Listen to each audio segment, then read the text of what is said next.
Aku, kalau sampai waktuku, ku mau tak seorang kan merayu, tidak juga kau.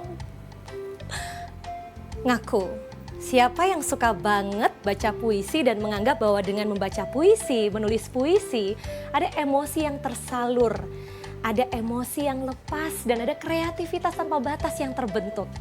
Saya termasuk yang suka sekali menikmati karya sastra dan puisi salah satunya.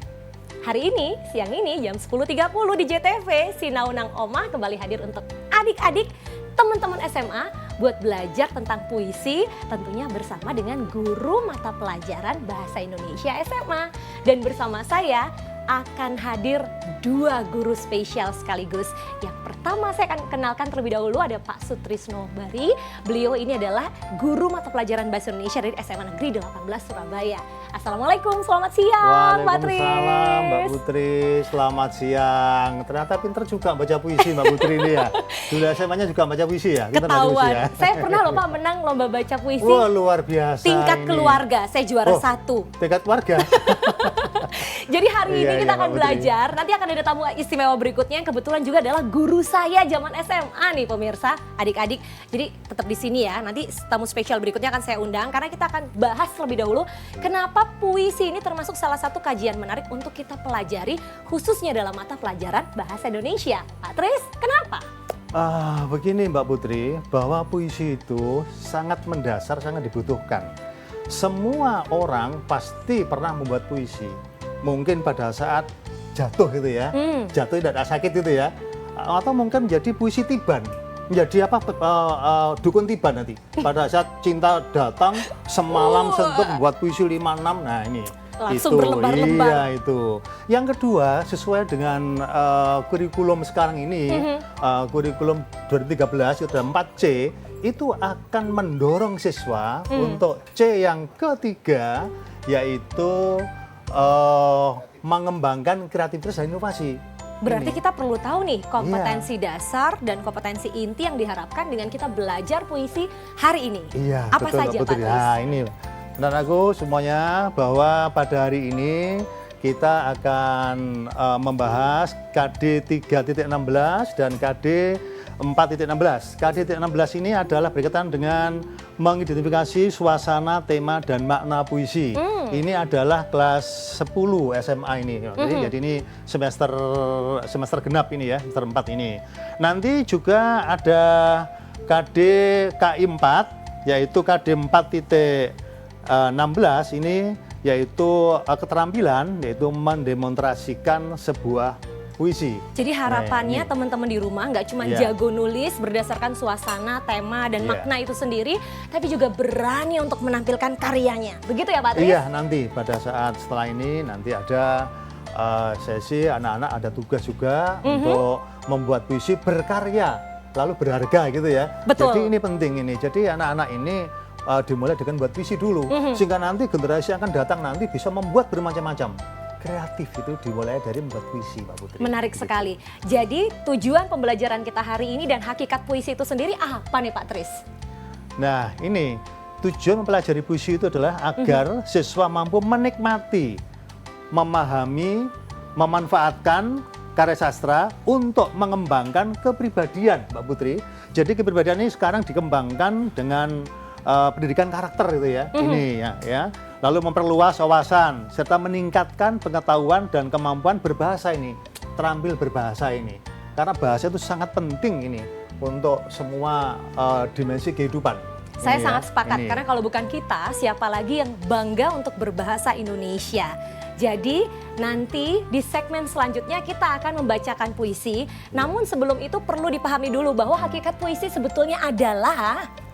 Nah ini, hakikat puisi ini, jadi ini dari Kamus Besar Bahasa Indonesia, ini seperti ini, jadi gubahan, daya cipta dengan menggunakan bahasa yang dengan pilihan kata-kata yang sangat ditata dengan baik, dengan bagus, itu tujuan secara cermat untuk mempertajam kesadaran orang tentang pengalaman hidup. Jadi puisi itu isinya adalah pengalaman hidup seorang gitu ya, itu dan membangkitkan tanggapan melalui penataan bunyi, irama, makna khusus. Itu yang ada dalam Kamus Besar Bahasa Indonesia.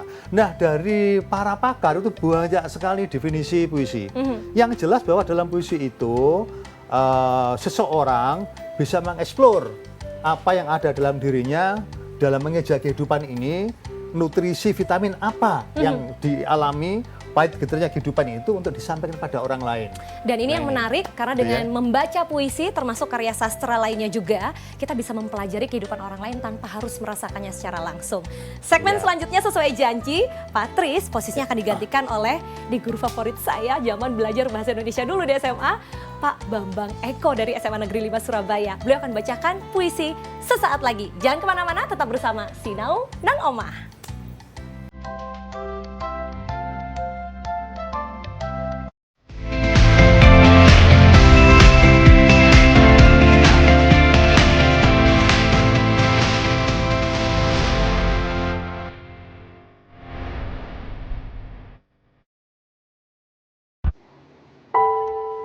Assalamualaikum warahmatullahi wabarakatuh. Selamat pagi anak-anakku semuanya. Pagi ini Pak Mama akan bacakan sebuah puisi yang berjudul Tuhan Mengajarkan Melalui Corona. Vatikan sepi, Yerusalem sunyi, tembok ratapan dipagari, Paskah tak pasti, Ka'bah ditutup, sholat Jumat dirumahkan, umroh batal, sholat taraweh Ramadan mungkin juga bakal sepi.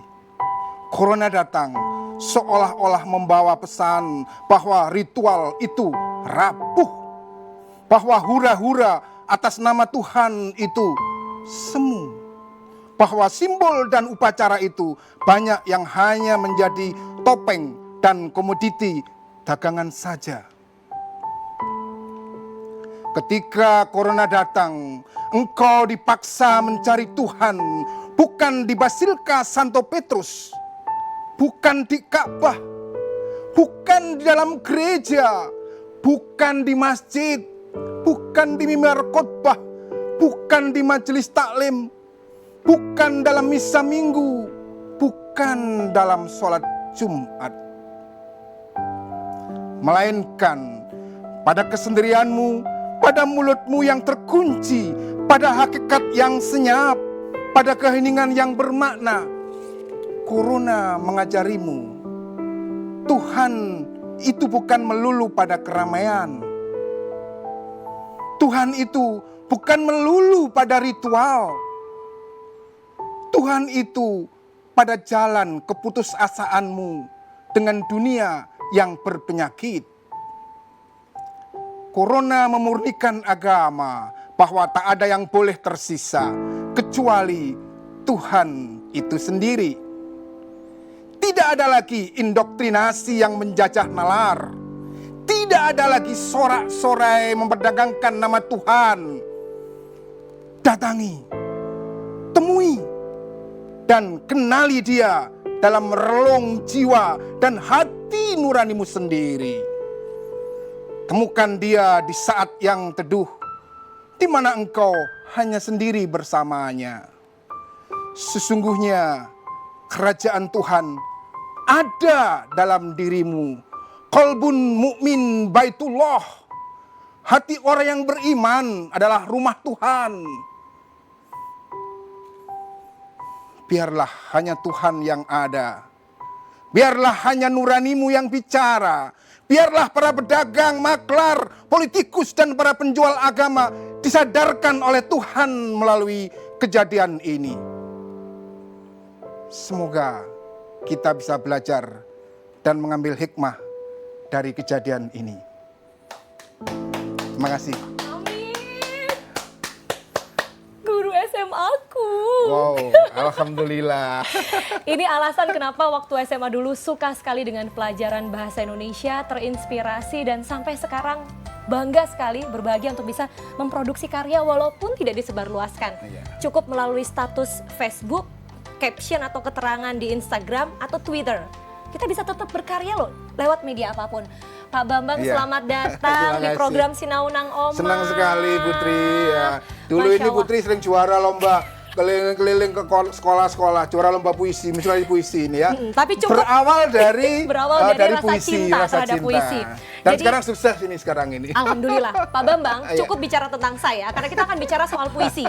Untuk bisa memproduksi karya, menulis puisi dengan narasi yang sedemikian indah, tidak hanya didengar, tapi sampai masuk ke relung kalbu, dan bahkan sesuai dengan suasana hati begitu banyak masyarakat di seluruh dunia saat ini, lintas agama, lintas usia. Iya. Itu bukan hal yang mudah loh Pak Bambang. Iya, betul, betul. Memang puisi ini adalah menggugah hati, seperti yang mengatakan Pak Kris tadi bahwa puisi ini termasuk bagian dari kreasi, mengembangkan kepribadian dan kemampuan berbahasa. Jadi seperti yang sampaikan Pak Kris tadi bahwa dengan belajar berpuisi ini maka kepribadian akan terbentuk, kreativitas terbentuk, otomatis kemampuan terbentuk dan nantinya bisa mengembangkan kemampuan yang ada di situ dengan berbagai cara. Betul, manusia itu kan punya banyak ekspresi dan emosi. Iya, betul, betul. Saat bahagia, ada cara untuk menyalurkan kebahagiaannya. Saat bersedih, gelisah, kecewa, sakit hati, terluka, atau bahkan bentuk emosi apapun, itu juga bisa muncul dalam bentuk puisi. Ya, betul. Namun untuk bisa memproduksi karya puisi yang baik, bukan hal yang mudah. Yang mudah, ya. Bagaimana untuk bisa menyampaikan pesan itu kepada orang yang menikmati puisi yang kita bikin, Pak Bambang? Iya, ya kita mulai dengan belajar sendiri, menulis dulu puisi dulu, lalu mencoba kita menyampaikannya dengan dengan media apapun kita bisa menyampaikan itu. Dimulai dulu. Berani memulai dulu. Harus berani memulai. Berani memulai. Saya pribadi merasa karena saya dulu suka sekali membaca karya sastra, termasuk puisi diantaranya. Saya merasa dengan kebiasaan membaca itu membuat kita terbentuk secara kosakata menjadi kaya, sehingga ketika menulis nggak bingung, nggak gagap diksinya, betul, pemilihan kata, rima, persamaan bunyi, belum lagi nanti ketika membacakan dengan intonasi sekeren tadi, butuh latihan gitu kan, ada banyak tahap, banyak proses. Tapi nomor satu saya sepakat dengan Pak Bambang, harus berani, harus percaya diri dengan kemampuannya, harus berani mengekspresikan. Nah, untuk nanti kita bisa mengajak teman-teman yang sedang menyaksikan program ini, apa yang ada dalam benak supaya kita bisa sambil latihan ya, kira-kira nulis karya, sekarang lagi kepikirin apa? Aku nggak bisa keluar rumah, nggak bisa kemana-mana, aku terkungkung, boleh yang seperti itu diceritakan? Seperti apa yang dialami sehari-hari sekarang ini, tulis bisa, dan paling mudah itu. Apa yang dialami? Yang dialami sendiri? Pengalaman yang dialami, suasana yang dialami itu bisa disampaikan lewat puisi gitu. Jadi boleh dibilang penulis puisi juga salah satu yang penting berani memulai. Berani memulai. Oke. Nanti segmen ketiga saya tidak hanya akan bersama Pak Bambang, saya akan kembali mengundang Pak Tris untuk ngobrol supaya teman-teman di rumah bisa tahu gimana strateginya bisa nulis puisi yang bagus dan bisa sampai ke hati pembaca dan penikmatnya. Jadi tetap di Sinau Nang Omah.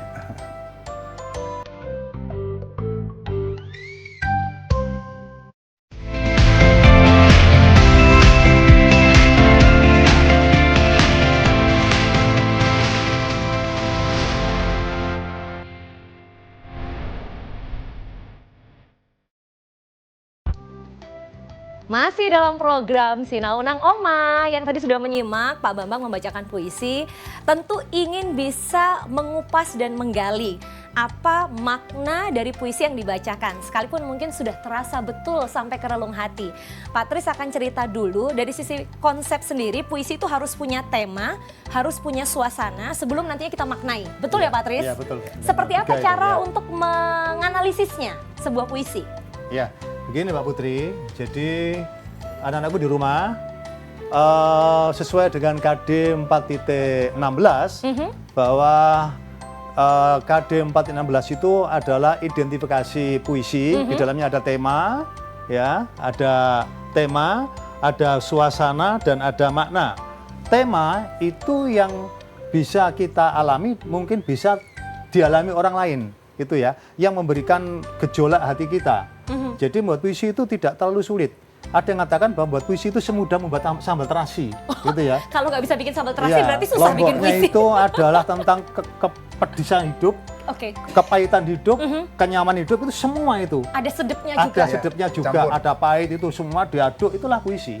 Jadi sebenarnya nggak sulit, yang penting kita itu berani melangkah, berani memulai.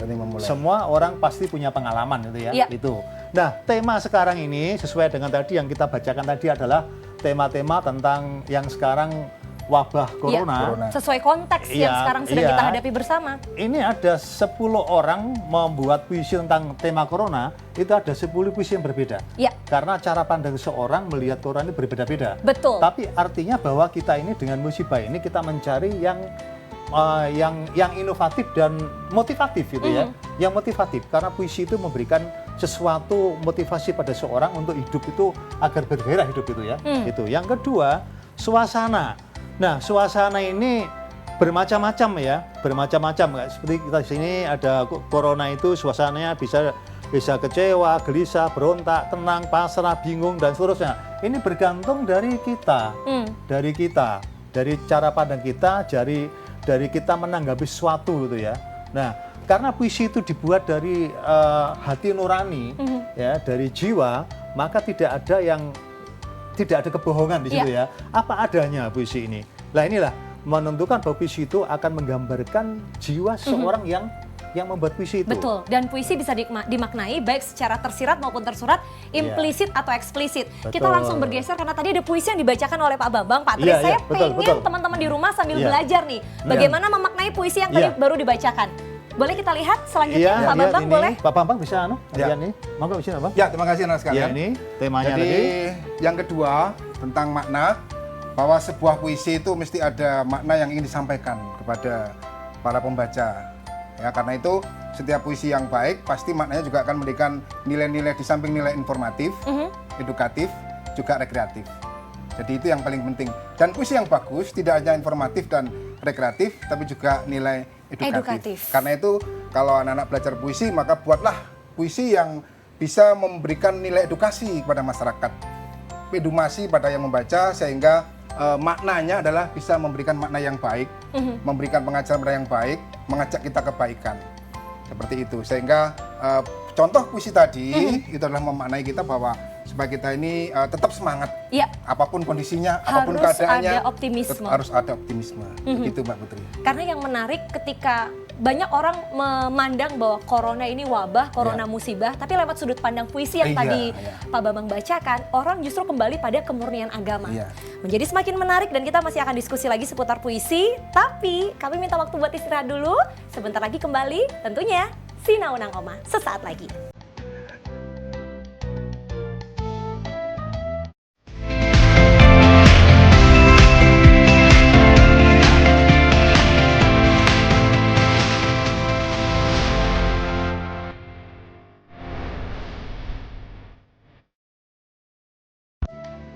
Kita masih akan memaknai puisi yang tadi sudah dibacakan oleh Pak Bambang. Pak Tris akan bantu kita untuk memaknai. Coba kupas satu demi satu, mulai dari sisi makna itu sendiri. Ya, baiklah semuanya, bahwa kita ini dalam mengapresiasi puisi ini, kita akan mengambil nilai-nilai sastrawinya yang ada dalam puisi tadi itu.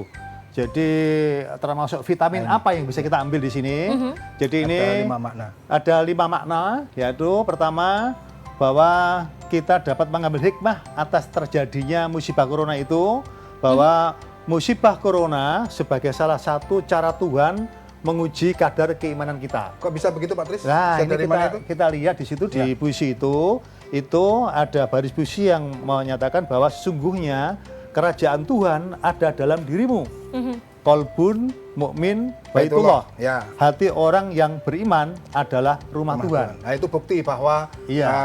makna yang pertama itu ada dalam puisi yang Iya. baris tersebut. Ya. Iya, jadi itu yang kedua, ya next yang kedua. Nah ini Pak Bambang, yang kedua itu bahwa dengan musibah corona itu, ya, itu adalah salah satu cara Tuhan mengingatkan kita agar kembali pada ajaran yang benar sesuai dengan tuntunannya. Ya. Ini, itu ya Bang. Bisa Ini kita lihat dari Ya, ini. puisi yang ada di baris ke berapa itu? 1, 2, 3, 4, 5, 6. Iya, ini ya. Bait ke-6 di situ mengatakan bahwa corona memurnikan agama, bahwa tak ada yang boleh tersisa kecuali Tuhan itu sendiri. Tidak Ya. ada lagi indoktrinasi yang Ya. menjajah nalar. Iya, betul itu ya. Jadi itu. Lalu yang ketiga itu bahwa dengan makna yang ketiga bisa kita ambil nilai-nilai itu, yaitu musibah corona itu salah satu cara Tuhan mengingatkan kita agar kembali pada ajaran yang benar sesuai dengan hati nurani. Ini ya. Kira-kira siswa bisa tahu nggak Pak Tris? Hati nurani ini ya. Siswa bisa tahu nggak menyebutkan itu? bagian yang memaknakan bagian ini. itu coba dilihat di Pak Bambang Ya. di situ. Ini ada contohnya itu, yaitu biarlah hanya Tuhan yang ada, biarlah hanya nuranimu yang bicara.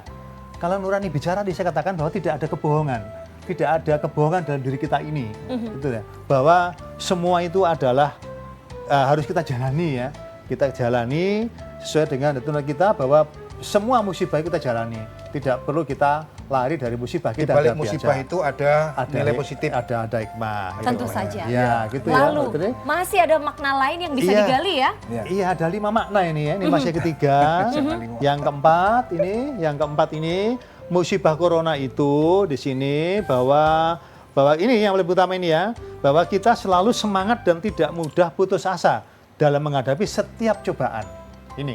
Nah, itu terbukti dalam corona mengajarimu. Tuhan itu bukan melulu pada keramaian. Tuhan itu bukan melulu pada ritual. Ini ya. Tuhan itu ada di mana-mana dalam hati kita, ya. Tuhan itu ada pada Ya. jalan keputusasaanmu Ya. dengan dunia yang berpenyakit. Bahkan Ya, ketika kita ini. sedang diuji, kita Ya, justru ya. jauh lebih ingin mengenal Tuhan. Iya, Poinnya di mendekatkan situ. diri pada Tuhan itu. Keimanan Ya, kita ini. semakin lebih dalam. Kuat. Kita di rumah ini justru ibadah kita semakin banyak untuk Betul, ibadah betul. kita ini Dan ya. Ini. makna terakhir ini yang akan dikupas oleh Pak Tris adalah Ya, yang terakhir yang kelima yaitu dengan musibah corona ini kita selalu berperilaku jujur dan rendah hati. Nah ini jujur dan rendah hati ini penting. Ya. Kejujuran penting karena kurikulum sekarang diarahkan untuk pendidikan karakter. Ya. Ngajarin siswa jujur. Kalau jujur nanti luar biasa ya, Indonesia ini. Nah itu anak-anak Ya. bisa lihat, coba Ya. anak-anak bisa lihat dari puisi yang tadi Pak Bang bacakan pada Ya. bait yang ke-7, yaitu berbunyi, Ya. datangi, Ya, temui dan kenali dia di dalam relung jiwa dan hati nuranimu sendiri. Temukan dia di saat yang teduh, di mana engkau hanya sendiri bersamanya.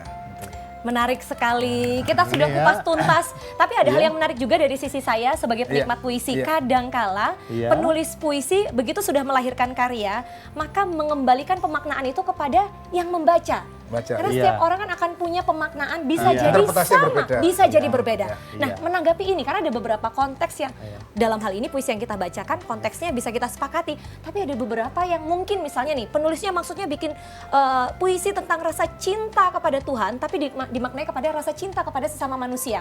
Boleh nggak yang kayak gitu? Boleh, justru itulah kayanya puisi. Jadi memang betul Mbak Memunculkan Mbak penafsiran-penafsiran Putri. berbeda-beda. Penafsiran ya, Iya, interpretasi. penafsiran itu bermacam-macam. Yang penting itu ada logikal imajinatifnya. Logikal ya. imajinatif. Logikal imajinatifnya di situ harus tidak jauh gitu Iya, ya. Nah betul. itu ada skala toleransi karena bahasa itu bisa ambivalensi karena konotatif ya. Iya. Puisi itu. Itulah keindahan ya. Keindahan yang bisa dikembangkan bermacam-macam makna itu. Betul. Bergantung dari pengalaman yang membaca puisi itu. Gitu. Betul sekali. Ini baru satu bentuk karya sastra yang kita pelajari bersama hari ini dalam program Sinaunang Oma.